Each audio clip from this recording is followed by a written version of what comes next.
Students are fighting to get that last assignment in before exams. But even in this stressful time, some are finding it difficult to keep going. Here we observe the student in its natural habitat, cracking away at last-minute assignments in Margaret McCain Hall, and the Harriet Irving Library hidden amongst the thousands upon thousands of books. Such is the life of the procrastinating student. The semester is drawing to a close, and with it bring a greater workload as professors finish their courses. At this point, causing the student to deal with another unforeseen factor: stress. This time of the year, there's so many papers due, and we're getting ready for exams.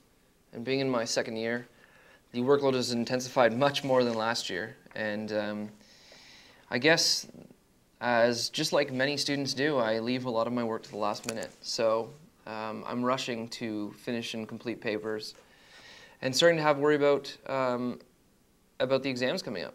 If you don't cope with your stress effectively, it can lead to serious health problems such as heart disease, mental illness, as well as increasing factors for alcohol and substance abuse. Health Canada has released the symptoms of stress: irritability, sadness or guilt, change in sleep patterns, change in weight or appetite, concentration or making decisions, negative thinking, and restlessness. When coping with stress, there are several approaches: identifying your trigger, reducing your tension, avoid putting things off, and keep positive thinking and be realistic. Well, myself personally, whenever I start to get too stressed, studying starts to get a little overwhelming, a little too much information coming in, then put everything aside, no matter how deep into it you get. I pick up my guitar and just play a little, and it calms me down, everything smooths out, kind of get a fresh mind and get back to it. For Brendan, his guitar is his outlet, and each strum reduces his tension from his stress. But others find different ways to do so. Sometimes when I'm stressed, I like to dance. I throw on some, Lips Inc., Funky Town, and it makes me feel good. In the past, Residence Life has taken several initiatives to help their students cope with stress through yoga classes and study groups. However, the study groups weren't well received due to poor attendance records. But the yoga classes will be brought back in the winter semester. I'm Nathan Stressed, swaying about my own work for Stu Journalism. The university basketball season is underway, and the men's team is off to a strong start already with a 3-1 record. The Tommies open their season with an 8-point victory over the Holland College Hurricanes. St. Thomas also holds victories over Kings and ABU. Both players and coaches are hopeful this year's team can have the success seen by previous teams. The Tommies won 5 league championships in 11 years, but have failed to make the playoffs the last 2 seasons. Hey Brittany, do you find mustaches attractive? Well, it all depends on the cause, Ryan. Well, for this month, many men found it attractive to sport one for awareness for prostate cancer. This week marks the end of the month-long challenge to withhold from shaving for some men. It's called Movember. Mo for mustache, and November joined to make Movember. The St. Thomas men's hockey team star in this charity. You see a lot of students around campus that are doing it, even some guys in the NHL these days.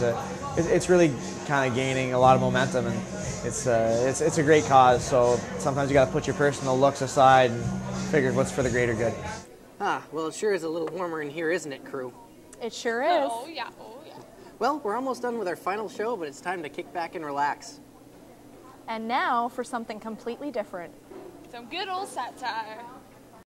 Welcome, folks, to the premiere episode of This Enough Thing. We've got a great lineup tonight to kick things off, so let's begin. The Olympic flame was in Fredericton last night. The torch is making its way across the country for the 2010 Vancouver Olympics. And what an exciting night it was, folks. Seeing that flame up close is probably the most exciting thing to happen in Fredericton since, let's just move on. Everyone is still talking about the sale of NC Power to prevent. To sort out this mess, I'm here with our senior analyst, Colin Todd. And they said a degree in provincial power company sales correspondence wouldn't be worth anything. In your face, Mr. Jameson! I'm sorry, it's just difficulties with my old guidance counselor, God rest his soul, and his body, which was never found, and nothing was ever proven. So,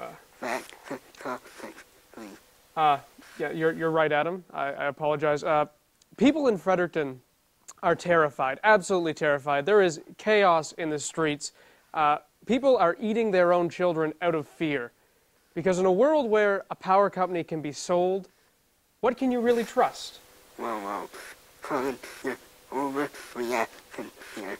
You can't come here and scare everyone. We're not Fox News. Overreacting? You think I'm overreacting? If anything, Adam, you are underreacting, okay? This is absolutely the most frightening thing that has happened in our lifetimes. We are being taken over, okay? And this time, it's not the aliens and it's not the leprechauns, because they're both imaginary, and that would be crazy.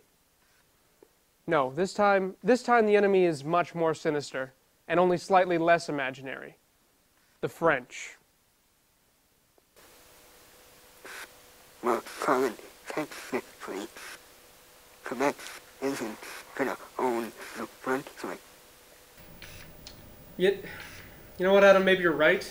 Like maybe I'm blowing this out of proportion. I mean, it's just a business deal, and you know, Quebec has control of the power grid, but that doesn't necessarily mean that they have any real power.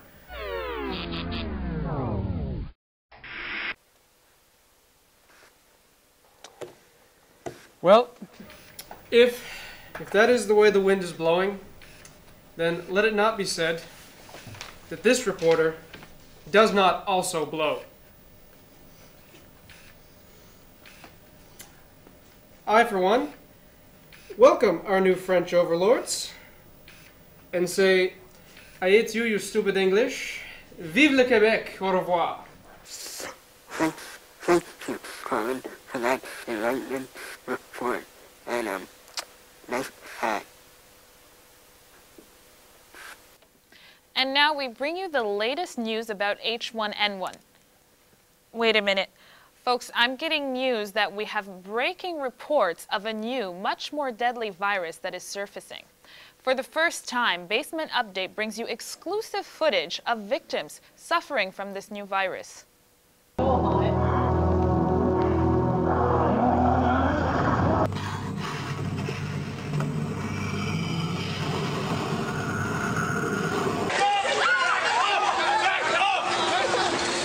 Now, the symptoms include overreacting, euphoria, loss of bladder control, and inappropriate fantasies about imaginary creatures.